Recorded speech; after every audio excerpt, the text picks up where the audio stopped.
difficult to match elsewhere. The abundance of leisure facilities helps put Dundee at the top of independent surveys investigating standards of living around the country. Hardly surprising considering Dundee is in the heart of an area recognised as the home of golf. Its parklands boast absolute tranquility, with all ages catered for, and there can be few more well-balanced settings for the workplace than the Dundee Business Park, which has managed to combine old and new in the most pleasing manner. That high standard already set will be reflected in a multi-million-pound waterfront development which will transform the city's River Tay shoreline.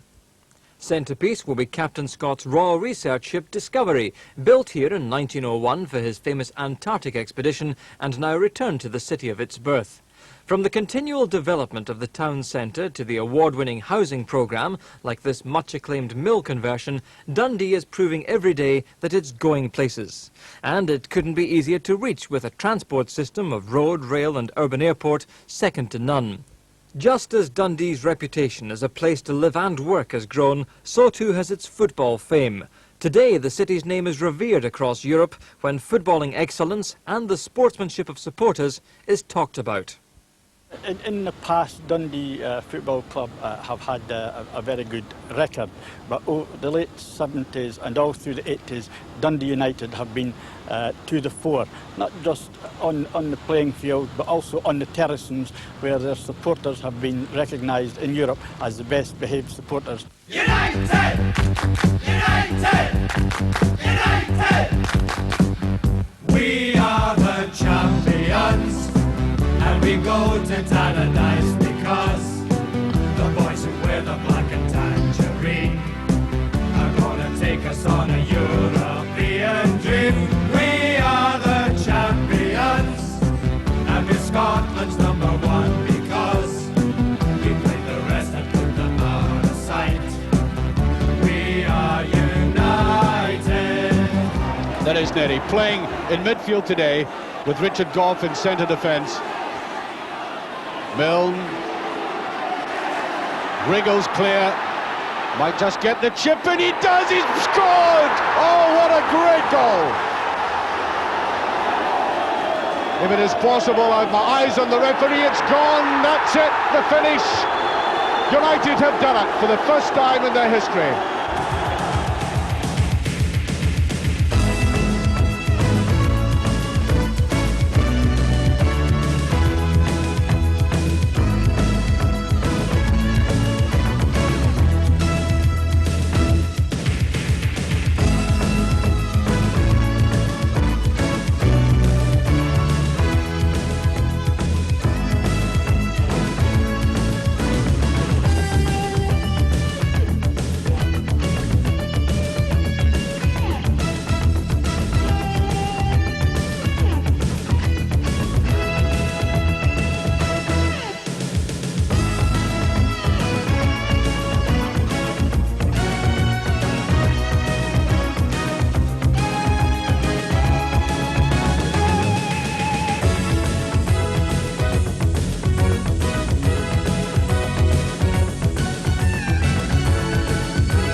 Autumn 1990, and Britain's longest-serving manager is doing what he does best, coaching the youngsters entrusted with the future of Dundee United. They're now being asked to bring further success to Tannadice to match the achievements of their predecessors. To rise to the heights achieved by Neary, Milne, Hegarty, Malpass, Bannon, Sturrock and company will be no mean feat, because under the guidance of Jim McLean, those players turned a small provincial club into one of the biggest names in European football. At home they won 2 League Cups and the Scottish League Championship. Abroad they reached a UEFA Cup final and a European Cup semi-final. Tannadice wouldn't be the same today if it weren't for the appointment of Jim McLean as coach in December 1971. Jim McLean was coach at Dens Park, and the Dundee players were always looked at the peak of fitness. And when he approached us, we took a chance on Jim McLean. The first thing he asked for was a stopwatch to get the players speeded up. Well, the first priority was assessing the staff that was here, obviously, but in one of the first practice matches I stopped it within 5 or 10 minutes, and I thought that the 11 coaches on the park, nobody was prepared to do any running, and at the end of the day, getting them fitter, getting them a wee bit better organised was the first steps that I took in trying to get an improvement here at Tannadice. At that time, you know, as far as a force in football was concerned, Dundee United were well down the list in Scotland and obviously in Europe as well. And when I came along, there was only the manager and a physiotherapist on the staff, and then I think we'd be lucky if we had 25 full-time pros at that time. With limited resources, the manager first consolidated, then made steady progress until 1975, when United finished 4th in the First Division, their best ever league performance. But league reconstruction proved a major setback the following year. There's no doubt at all that there's nobody old enough to remember this, but I said at the time that the scramble for Premier Division places was coming a year too soon for us, because we definitely were well on our way to getting a youth policy really settled, and also getting the team, in my opinion, far better prepared on the field. And it was very fortunate for us to finish clear of relegation that year. I think it was in the last game we needed a point at Ibrox, and it's not often we've gone there and got a point, but we managed that and we stayed up. But who knows what would have happened if we had gone down at that time, because we would have had to probably sell some of the young talent we had at the time. It was the narrowest of escapes for United, with goal difference keeping them and Aberdeen in the Premier Division, while Dundee were relegated with St Johnstone. But with that hurdle crossed, United bounced back to finish 4th next season, while firing a warning shot that the Glasgow stranglehold on silverware was losing its grip. Again, McLean will take it. Colin Jackson moving downfield, nobody picking him up at the moment. McLean through, not gathered, down to Jackson, and it's there. McLean in the clear, Robertson and Johnston in the middle, McDonald at the edge of the box, and what a goal! What a goal by Alan McDonald! Wallace taking the kick. Sturrock must score, and he does. Beautiful goal by Paul Sturrock. Good cross, McAdam. Wallace bundled off it, and that's a penalty. And a long, long run from Hamish McAlpin. Here he goes. Beautifully stuck away by McAlpin. McAdam wins it. Fleming forward to Sturrock. Wallace is square. Sturrock out in front to Wallace. Wallace scores, and it's 3-2. 4th spot in the league secured a valuable UEFA Cup place and began a remarkable run which has seen United compete in Europe for 14 successive seasons, with the Tannadice men finishing 3rd in each of the next 2 years. In December 1979, United were in their first League Cup final. Wins over Airdrie, Queen's Park and Raith Rovers set up a 6-2 semi-final thrashing of Hamilton at East End Park. The Hampden final against Aberdeen ended goalless. In as far as we went to Hampden, and really at the end of the day came away with a draw, which we probably didn't merit. You know, our performance that day was very, very poor. The bonus was obviously the game being shifted to Dens Park, and I was sitting in the changing room before the game, and I knew we were going to win the game. There are certain times in certain games, I don't know, at times I've sat in the dressing room and knew before we kicked off that there was only going to be one winner. And that night, when we run out onto Dens Park, the crowd was incredible, you know, and obviously we finished up winning the game quite easily. Kirkwood is still down, but that's a good ball to Pettigrew. Still a chance. He scored. 14 minutes gone. Dundee United have taken the lead. Terrific clash, is a great ball. Clark is out. Oh, great play by Clark. Read it well. Right out of his goal, out of his penalty area. Nenny again. Now Capel to Bannon.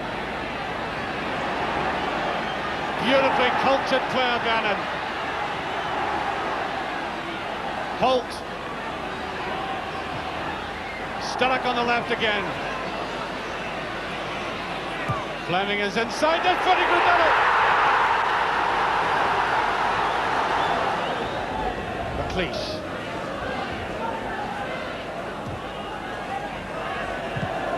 Now Sturrock on the break. Willie Pettigrew's inside and he's on the clear. Willie, oh, an own goal. 3-0. The break was on by Sturrock. He had pace and drive, kept his eye on the ball, looked up for Pettigrew, couldn't see him, tried to curl it round, and Willie Miller nudged it away from Clark. And there it goes, the final whistle. United have won the Scottish League Cup. There is Jim McLean, having been near honours so often. And this is United's first major win in their long history. Well, I think the directors have been magnificent in all the time I've been here, and I remember that night Mr. Robertson, who really we tend to forget what in particular he and other directors have done for Dundee United over the years, and he stood with almost tears in his eyes when he said that, Jim, I never thought I'd live to see this day. And it was tremendous for me to hear that statement, and it was a great boost to feel that we had helped fulfil a lifetime ambition by Mr. Robertson and other directors as well, and that even the supporters realising that we'd won our first trophy. It was magnificent to be part of it. 12 months later, United had the chance of another League Cup final appearance. Having disposed of East Fife, Cowdenbeath, Motherwell and Clydebank, Celtic were the opponents in the two-leg semi. With the Tannadice match ending 1-1, Celtic were favourites to finish the tie in Glasgow, but United had other ideas. Well, here's Bannon forcing his way forward, goes past McLean. There's Payne, a great driven ball. Willie Pettigrew gives Dundee United a perfect start with 3 minutes on the clock. David Dodds, the tall figure at the far post. McLean heads out. Another chance for Bannon. Near post this time. That is a marvellous goal from Paul Sturrock. And the holders, Dundee United, now firmly in the driving seat. Bad ball forward, there's Pettigrew. Now he might go all on his own. He's got Sturrock wide on the outside. No danger for Celtic. There's Dodds. That's it! The perfect finish to a marvellous move. Davy Dodds makes it 3-0. That was one of the best performances since I've been manager, and it was terrific to see the way that we can play at Tannadice. That at that time we went down to Glasgow on one of the few occasions and really showed them what we were capable of doing up in the east. Just could not lose to Dundee. It was a situation that the pressure was so great. You know, the first time I really understood a Celtic Rangers Cup final, that there was just no way to be able to live in the town and face your supporters could you lose. And again we came out victors on the day, and it was again an instance where before the game I knew we were going to win. Round with the outside of his foot for Dodds. Les Barr covers it.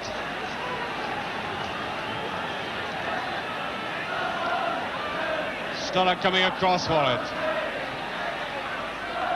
This is what Sturrock's good at. That's excellent play. Dodds with a chance, he's done it. Payne. Oh, that's the bar. Must be, yes. That's a header again, brilliant save, and it's in.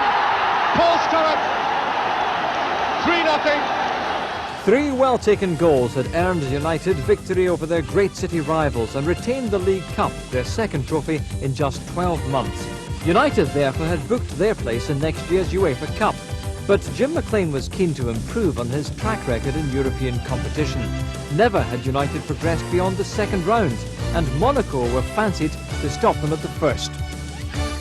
That was the start, I think. That was the team. Bannon had come along by that time. He was playing regular in the team. By that time, Paul Hegarty had settled into centre half after moving from centre forward, and there was a balance to the team. You know, there was it was near enough. You could near enough pick Dundee United's 13 every week around about that time. And again, the same thing happened. You know, for all the stars that they had and all the millions that they had spent, they were the same type of team, very undisciplined, wanted to go forward all the time, and again paid the penalty for it. And really they were an excellent side, because they came here and beat us 2-1 in the second leg, and they were a far better team than that result showed. The venue was Monaco, where the crowd included Prince Rainier, and he, like the other local inhabitants, must have been stunned by Dundee United's start, which produced 2 away goals in 20 minutes, the first here by Billy Kirkwood. It was a left-wing move which also produced the second, but this time the cross was low, and the scorer, David Dodds.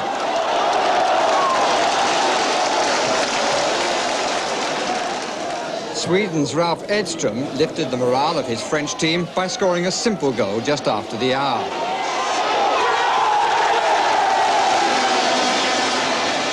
But it served to lift the Scots as well. And after a good run by Dodds was abruptly ended in the box, Eamon Bannon stepped forward for his first penalty of the match.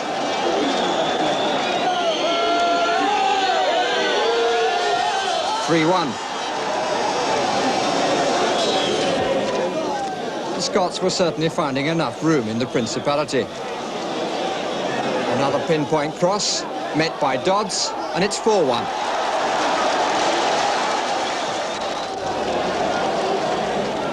Then, on this attack, when one of his defenders took over the handling role, Eamon Bannon had the chance for another penalty, with the Scots making quite sure that the referee knew where the spot was.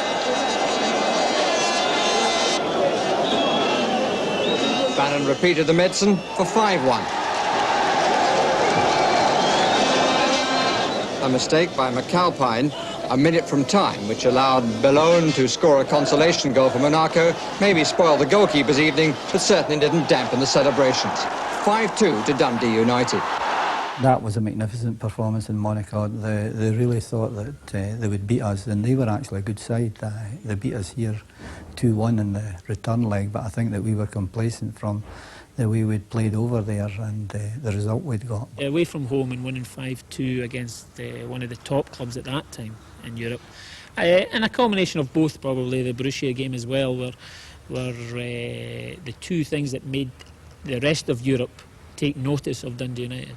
I think that really was the turning point as far as us establishing ourselves in Europe as a team that we had our other clubs had to look out for, because that was one of the most exciting nights here at Tannadice. The thing that really astounded us was when Borussia turned up here, the manager, who is now the manager of Bayern Munich, I think, had quoted in the papers that no team in Europe could beat Borussia with Borussia having a 2-0 lead, which kind of spurred the players on. The manager reminded us of that. He also reminded most of the support of that, of what their manager had said. So they got a very hostile reception when they came out here for their warm-up and for the start of the game, and our crowd were very, very noisy that night. And again, it was just one of those nights obviously we played two different styles. When we were at home, we played a typical Scottish style. We pressurised we wouldn't allow them to roll it out at the back and force them to kick it. When we went away from home, we played a typical counter-attacking style. They just could not handle us pressurising them like we did. We just didn't give them a minute on the ball, and the goals came. By the end of the game, you know, half of them were wanting the whistle to blow as quickly as possible. It was Paul Sturrock who really stood out for Dundee United. Sturrock here setting up Ralph Milne to drive his shot past goalkeeper Clough.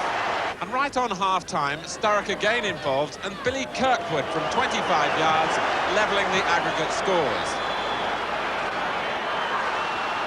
6 minutes into the second half now, and a bad header by Ringles. Sturrock's in the clear for the goal he deserved.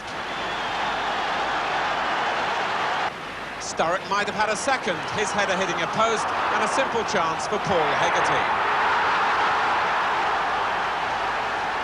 And then Eamon Bannon fashioned the perfect finale.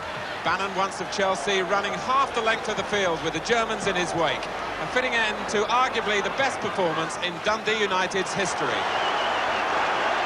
On the night again we had some inspirational performances from people like Bannon and Millen and that, and there is no substitute for positive play, and these people just destroyed the two fullbacks that Borussia had, made it easy for the team on the night. Well, I think that we gained confidence in Monaco and we gained confidence with the Borussia result, and since winning these games, then obviously the players knew that they were better than they probably thought beforehand, and they knew they could beat some of the better sides in Europe.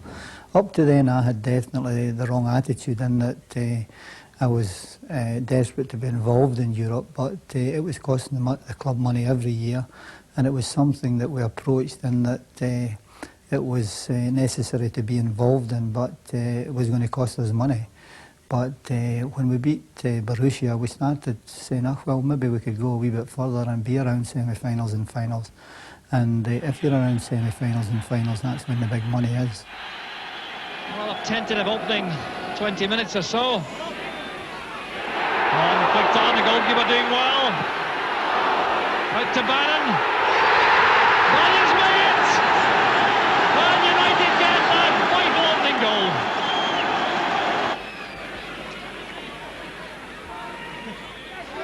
Back by Hegarty into the path of Neri.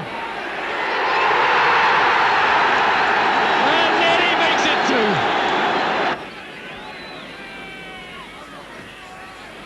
Flighted over by Stirrup. There's Hegarty again. And that's the third.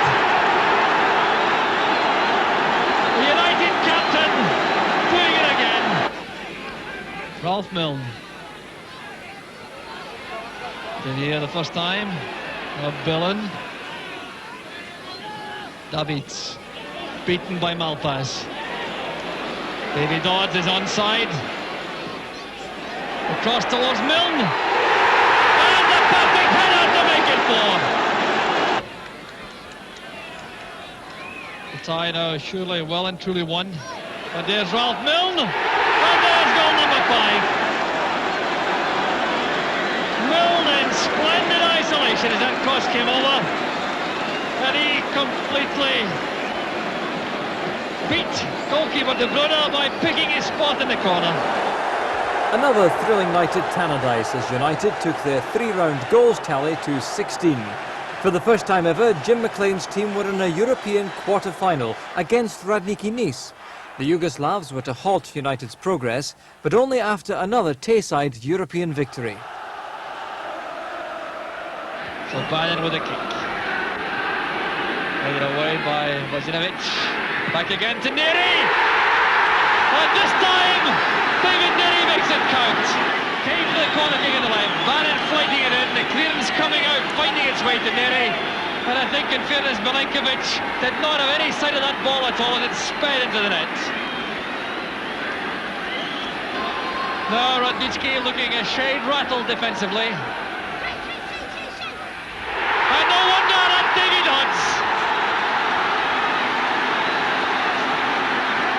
Magnificent corner kick and a superb header. Jubilation for Hamish McAlpine and the United players. 1.5 minutes left in the first half. Now look at this corner kick, a driven ball from Bannon. Dodds attacking the ball and rifling that header into the net. United enhanced their growing European status in next year's UEFA Cup competition with a 2-0 win over PSV Eindhoven in Holland, followed by a 3-1 aggregate defeat of Viking Stavanger. The West Germans' Werder Bremen proved to be a stiff test. Camp Bannon getting away from Gruber. Fichtel coming to meet him. Bannon gets it over. Ralph Milne makes it 1-0. Marvellous goal from Dundee United. Ralph Milne getting his 10th goal of the season. Beautifully created by Bannon on the left. Sitka, the queuing in the middle, there's Fowler. Back it comes to Meyer. One each. There's Neri. Marvellous goal from David Neri. Masterly finish from the United centre-back. Touched by Milne. Beautifully flighted by Neri. Gordinsky was off his line, he couldn't get to it.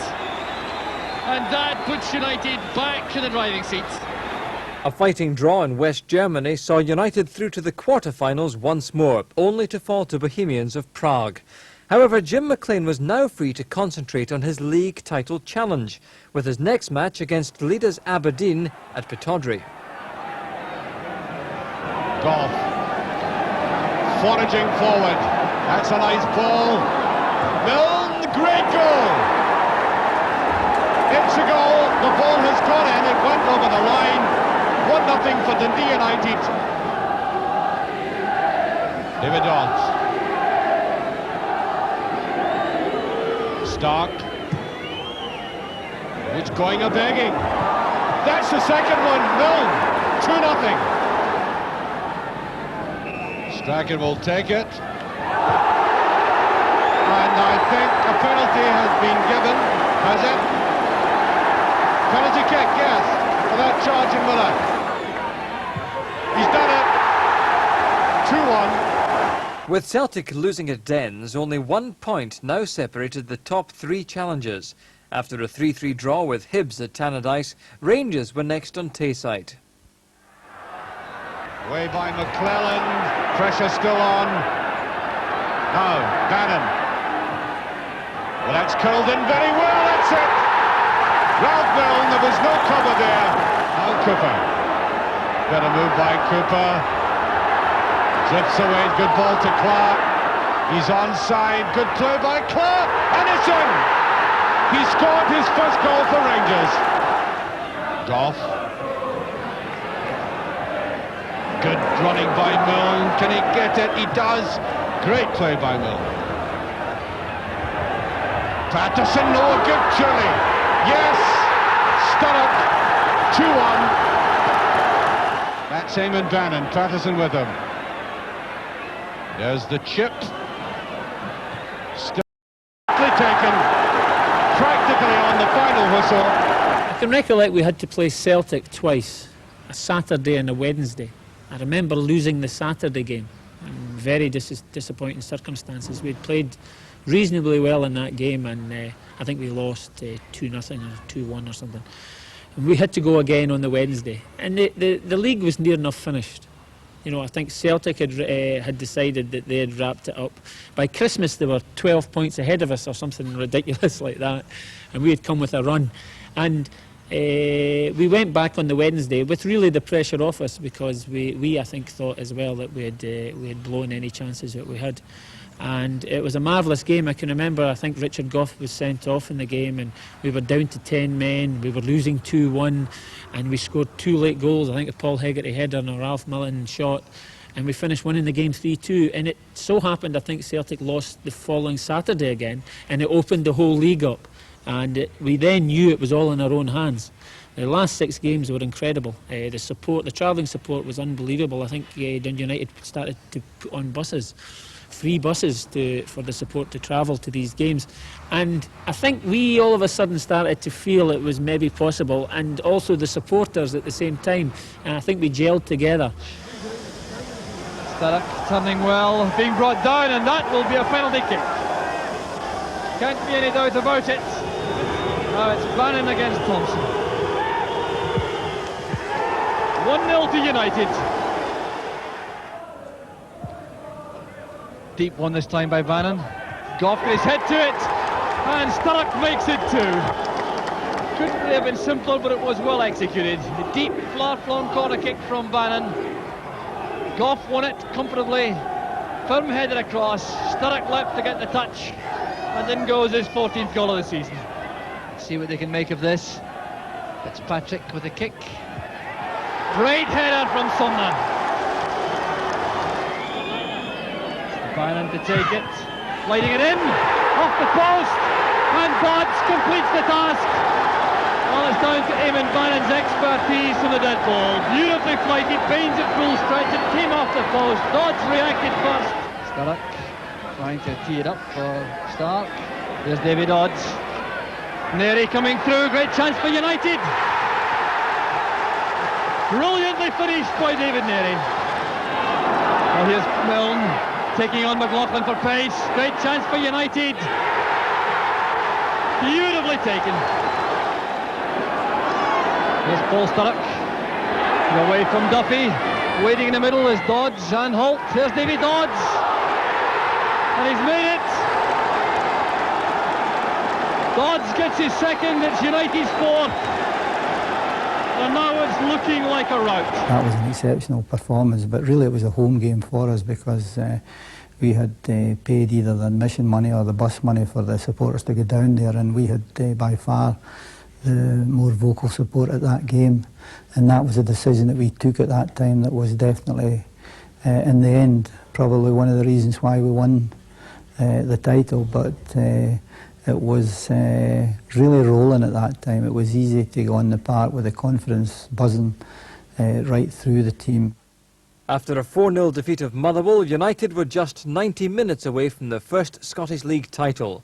But it was desperately tight, with Celtic and Aberdeen just 1 point behind. Only victory in the final match at Dens would guarantee the championship.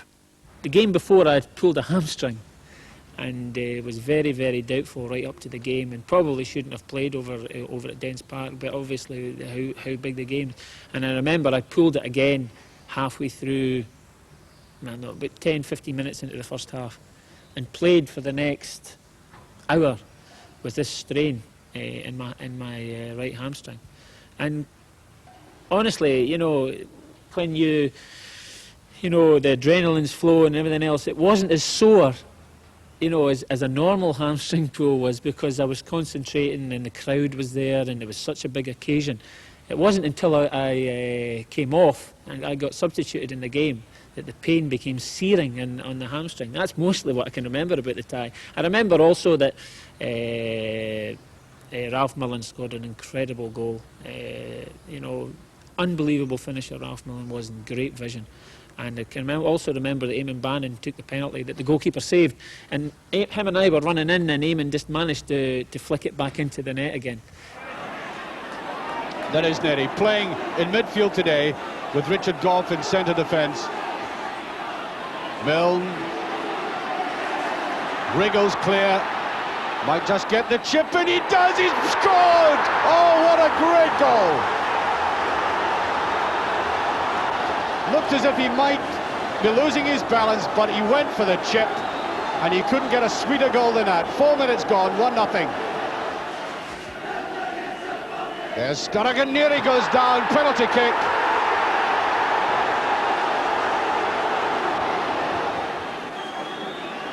Bannon against Kelly. He saved it. That's it though. The second. Fraser. Up come the blue shots. There's Sinclair trying to get in. Ferguson. He's done it. 2-1. If it is possible, I have my eyes on the referee. It's gone. That's it. The finish. United have done it for the first time in their history. The Scottish Premier Division champions, and there is a man who walked out of Dens Park, where he was coached, down the road, and totally transformed the face of football in this city. There they are, the last drawer, as the team come back out, and as they come back out, we can, I think, there they are, they're coming back. The police are allowing them to come out with Jim McLean to greet the supporters, and I must say, I don't think I've seen scenes like this in Dundee before. A jam-packed crowd, thousands outside, and there's a man. Is he going to smile? Come on, Jim, give us a smile. He's done it. United! United! We are the champions, and we go to paradise because the boys who wear the black and tangerine are gonna take us on a European dream. We are the champions, and we're Scotland's #1 because we played the rest and put them out of sight. We are united. On the 14th of May 1983, 6 minutes into the half, the ball soared over Kelly's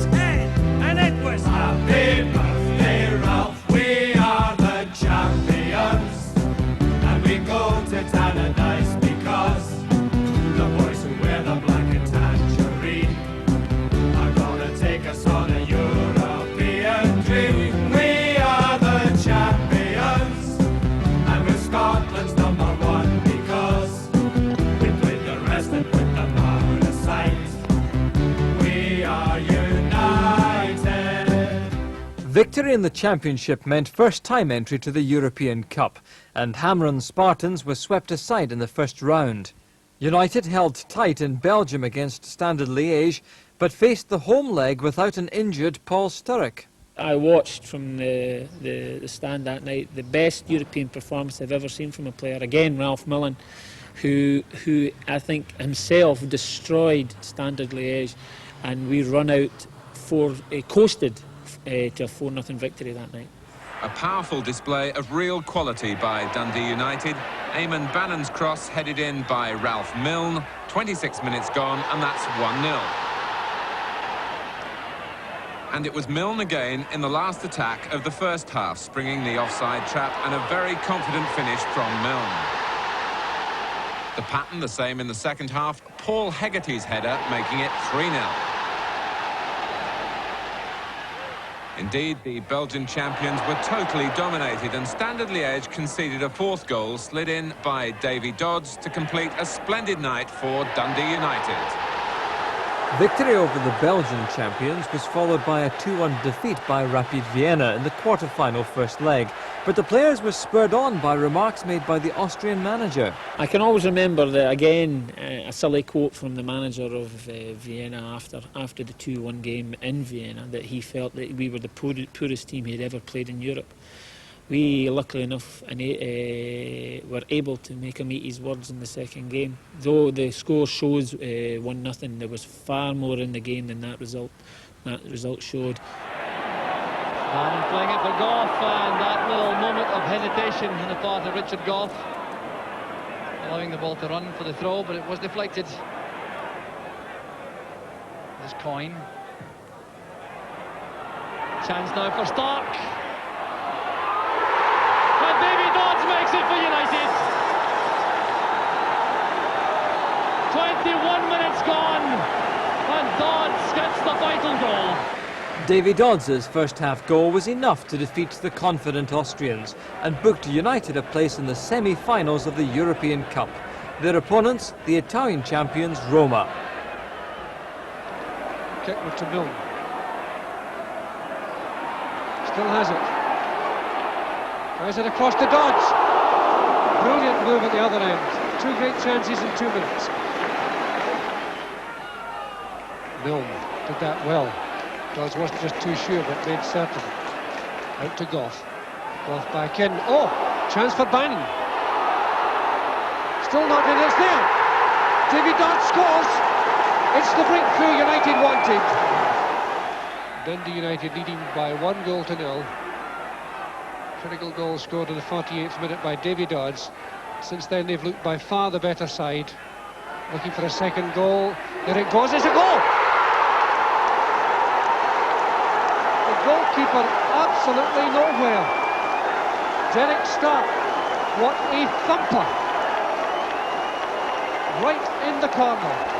2-0 going on about 5 that night. You know, I think we walked in at the end of the game and said to ourselves that we probably had the best chance ever to finish a tie. Some of the chances we missed, and their goalkeeper seemed to have one of those kind of birthday nights. And I always remember that their managers had accused us of being on drugs that night, which I thought was unbelievable. I thought it's just that, again, our home style was to pressure the opposition, and they were just not used to it. They just could not handle it. But you could see signs of how good a team they were. One of the sad memories for me was the experience in Rome in the return leg, and really it's one that I never look back at. And I say right here now that I've got the video of that match, and I've never watched the 3-0 defeat over there, because really it leaves a bad taste in my mouth. I can remember I got taken off with about 8 minutes to go, and at the end of the game their whole team were over to our dugout, right over. You know, they were very, very hostile. There was you know, a lot of jostling and pushing as we went back to the changing rooms, and also we had our bus stoned after the game. So I was saying to myself, I wouldn't have liked to be in there had we walked out with a victory, especially having to come back there again because the final was played on their pitch. Undoubtedly, a European Cup final against Liverpool would have been an incredible experience for United, but their achievement in reaching the semis should never be underestimated. The hopes of Standard Liège and Rapide Vienna lay in tatters, and the Italians had had the fright of their lives. Others were to perish at the hands of United in the UEFA Cup 2 years later. Funny enough, the hardest game we had in all the games we played in Europe was the first game against Lens. I think we went to Lens and played and lost 1-0. And because it was so early in the season with so many new players, we could have possibly lost that game 3 or 4-0 on the night. I can remember Billy Thompson having 2 or 3 very good saves in the game, and some atrocious misses from the Lens players. And it gave us the confidence then, 2 weeks later we won 2-0 here, but was more comprehensive, the victory, than the result showed. And then we had difficult ties going to the Iron Curtain University Craiova. The Romanians held United in the first half at Tannadice and almost took a shock lead. The second half, however, was a different story. Within 8 minutes, United were in front.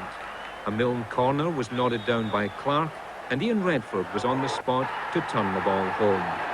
After that, it looked as if Rakolta in the Craiova goal would rob the home side of a convincing lead. A well-directed Redford header was superbly saved. Then a Bowman shot was acrobatically fisted clear. But in the last 10 minutes, the 2 vital goals came. A Bannon corner found the head of Paul Hegarty's outstanding deputy John Clark, and the keeper had no chance. Then in the dying seconds, a great Malpass run and shot saw the ball rebound to Redford, who nodded home his second. A goalless draw in the return leg meant a third-round place against Hajduk Split from Yugoslavia. There's the cross, the keeper in trouble. A great chance, and it's a goal. An important breakthrough for Dundee United, and it couldn't have come at a better time. Just almost on the half hour, 28 minutes gone, and Jim McInally, for whom things haven't run well at the moment, was there as that ball came over. Kept his cool, slotted it in left-footed into an empty net.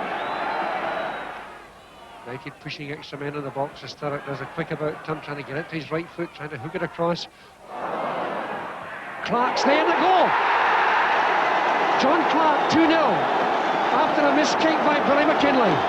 He really biffed it. What a beautiful goal. McKinlay completely miskicked, but Clark didn't. Tremendous shot, high into the corner. United lead 2-0.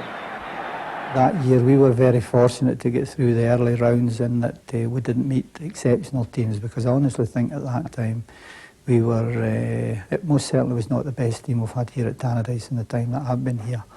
But we grew in stature tremendously during that season. And then obviously it came to the Barcelona game, which again I think is a highlight for everybody. Going back to, I can remember the Kevin Gallagher goal. I still maintain he didn't mean it. He says he does, but I just couldn't see it myself. Ferguson coming back quickly to pick up the ball on the fence. He got the free kick for handball, and this is Paul Sturrock. And that's played away by Moratalia. Gallagher was hoping to get free on the right, but the United fans encouraged as the throw is quickly taken towards Sturrock. There's Gallagher. A perfect start for Dundee United. Ian Ferguson leads the celebrations, but the man who got the goal was young Kevin Gallagher. Look at this on the volley, riding it beyond Zubizarreta into the far corner, and it's a dream start for United. Here's Victor for Barcelona. Ian St John showing his Liverpool bias perhaps. Carrasco's cross, a chance now for Barcelona. They're queuing up on the line, and a lucky break for Billy Thompson. He did very well indeed. And really the 2 games against Barcelona were so exciting to play in. Going to the new camp, I can remember walking out, and our fans, who there must have been about 1,400 of them, were way at the top. They were just a speck at the top of the new camp stadium, and I can remember losing a goal in the 44th minute. A corner kick, Billy Thompson, and I was on the post at that time. Billy Thompson just got the minutest touches and just skiffed it past my leg into the net. We make it exactly 5 minutes to half time.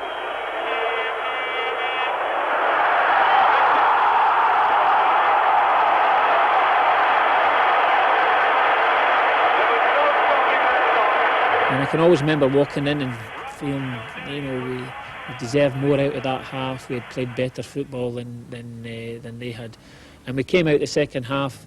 Again, I think Barcelona felt it was all over. It was just a matter of time before they scored. That's the scoreline in the background. Aggregate though is 1-0.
Confidence in that team grew most certainly after the Barcelona result, not only in the home leg winning 1-0, but in particular winning over there. That's when we really believed we could beat anybody on their own territory, and that team was exceptional away from home. Now, maybe when the Dundee United fans saw that the next out the hat was Borussia Moenchengladbaci, hearts fell a bit. How did you feel going into that game? At that time, we were on the crest of a wave. You know, we were winning. I think we were through by then to the final of the Scottish Cup. Everything was going for us, and we had no problems about that. Obviously, the game here, we probably deserved to win. I think 1-0 would have been, and we had a couple of chances that we should have tucked away. But walking off the park, I always remember one of their centre halves walking over to me and going like that in Germany, I think, as if to say we were out, you know. And again, going to Borussia, as I've said it before, there's so many teams who feel that once they've done their job away from home, it's just all going to happen in their own country. And really, Borussia never kicked a ball in their own stadium. And Leary has joined Paul Hegarty in the box. Camps beats it out. There's Bannon. The chance is on, and there's Ferguson. And Dundee United have scored. The goal stands. Jubilation for Ian Ferguson. The Barclaysburg Stadium is silenced apart from the clutch of Dundee United supporters who've gone wild behind Billy Thompson's goal. The corner kick set up. Camps was not convincing, beating it out. It was a fine header here by Eamon Bannon, getting up on the 6-yard line, nodding it to Ferguson. A powerful header, front sec couldn't reach it, and United have taken the lead. Well, Mr. Dos Santos becoming much more of a central figure in the action. There it goes to Borussia, off the post, and thumped away from Ron, and there's Dave Bowman, and the United defence survives once again. And the performances justify that tonight. Outstanding in defence, superbly organised in midfield, and very dangerous on the break. Here's Kevin Gallagher, he's away from Herlofsson. Can he do it all by himself? Here's Redford waiting in the middle. Here's Gallagher, now Redford, a great chance for United second. There's Redford, yes! The night of glory is completed by Ian Redford, and Jim McLean celebrates Kevin Gallagher's coolness under pressure, setting it up for Redford. How about this for coolness at this stage in the match? There's a way past Camps, and the final whistle has gone. Dundee United are through to the UEFA Cup final, and they'll face Gothenburg, who qualify tonight. that the celebrations begin among the United players going to greet their fans. This has been one of the finest performances in history by a Scottish club side. A string of memorable aggregate victories had taken United through to the two-leg UEFA Cup final against IFK Gothenburg. But a 1-0 first-leg defeat in Sweden was followed by the loss of the Scottish Cup final to St Mirren. After the Scottish Cup final, I think we were physically drained and mentally drained, but more mentally. You know, where was after the cup final everything going to, well, we're going to lose everything? You know, was it going to be slip out our grasp? More these doubts and self-doubts we started to come through our minds. And when we came to play in this game, I obviously thought we did very well over in Gothenburg. We were a bit disappointed we had lost a goal, and probably merited better out of the game. But when we came here, I felt that we had the ability to beat the team. But it was just having the confidence to beat Gothenburg. And when we lost the early goal, I think everything went against us then. You know, we were just on a downer from then on. And though we still tried to pressure them and we gave our lot for 90 minutes, we knew that really, I think subconsciously we knew it was going to be an uphill battle to peg this back. United making progress on the ground this time. And no free kick, that looked like obstruction. Here's a break on for Nielsen. Paul Sturrock was aggrieved. Here's Nielsen taking on Clark. And that's the goal which United were dreading. Lennart Nielsen, 22 minutes into the first half.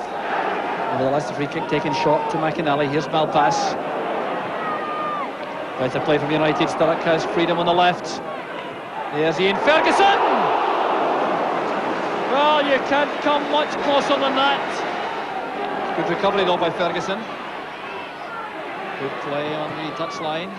Here's John Clark. Good play from Clark. And there's the equaliser.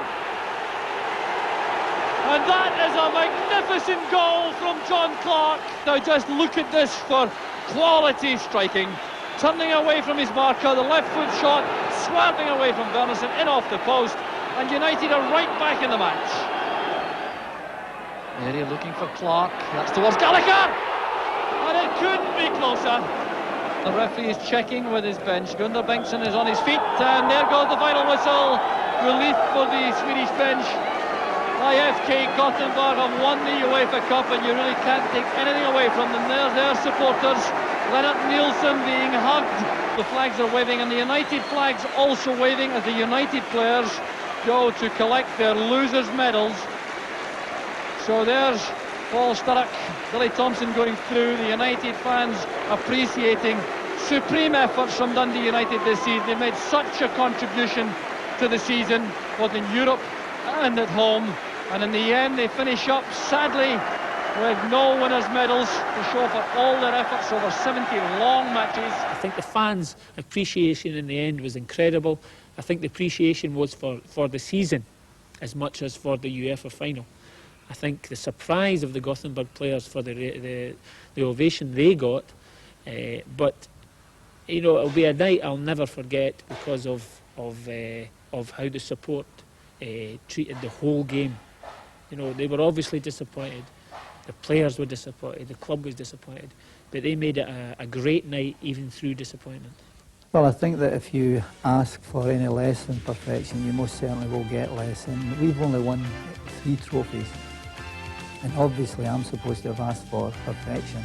I think if I had asked for less, then most certainly we would have lost some of the trophies that we've won. Well, I think the thing is that he is a disciplinarian. He is a hard man to please. The man's a perfectionist. The man wants you to play to 100% to your capabilities. Now, if you do not give that, he's more angry that the player hasn't given it. You understand? So the player has let himself down, but also he's letting his teammates down. And I think if you run a club very strictly and you run a club that you do not allow players at times to be below the standard that he knows they can get, the only thing you can achieve is success. To me, what have Dundee United done in the past 15 years is incredible in Europe and in Scotland, and long may it last. We are the champions,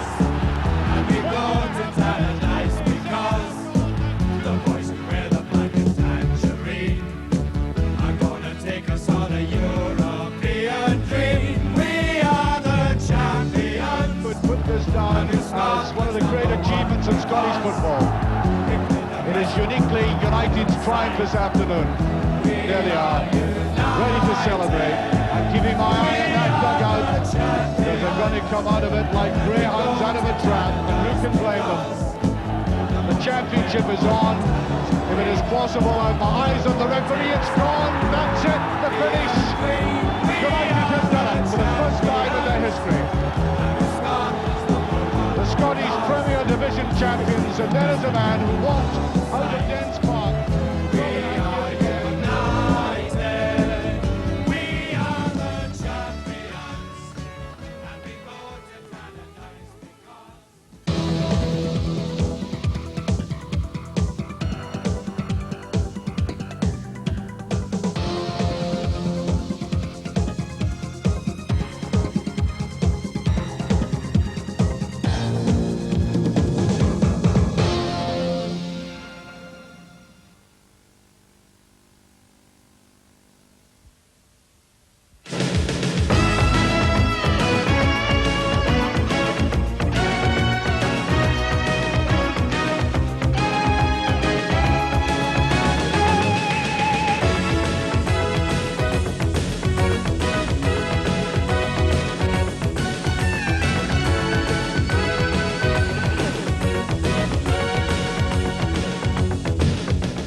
I think one of the main reasons for success for Dundee United has been sheer hard work, coupled with ability.